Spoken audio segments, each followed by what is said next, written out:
BRS నేతలు jail జీవితం గడిపే రోజులు దగ్గరలోనే ఉన్నాయని అన్నారు ప్రభుత్వ విప్ ఆది శ్రీనివాస్. కేటీఆర్ కన్నేపల్లి పంప్ హౌస్ వెళ్లి మోటార్లు ఆన్ చేస్తా అనడం చట్ట వ్యతిరేకం అన్నారు.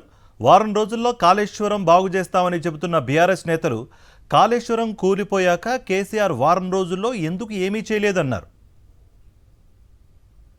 వారం రోజుల్లోనే నీళ్ళిచ్చే తెలివే వీళ్ళకు ఉండుంటే ఎందుకు మీ హయాంలో ఆ కాళేశ్వరాన్ని వెంటనే నిర్మాణం చేసే ప్రయత్నం చేయలేరు అంటున్నాం.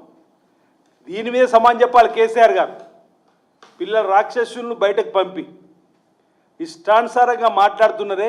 మీరు చెప్పిన విధంగా ఒకవేళ కన్నెపల్లి పంప్ హౌస్ నుంచి ఎత్తిపోయాల్సిందే నీళ్లు, లేదంటే 50,000 మందితో మేము వెళ్ళి అక్కడ పంపులు ఆన్ చేస్తామంటున్నారు. అసలు ఆ పంప్ హౌస్లు మీ హయాంలో 2 సార్లు మునిగిపోయినాయి తెలుసా అని అడుగుతారు. మరిన్ని అప్డేట్స్ కోసం ఛానల్ ను సబ్స్క్రైబ్ చేయండి. నోటిఫికేషన్స్ కోసం బెల్ ఐకాన్ పై క్లిక్ చేయండి.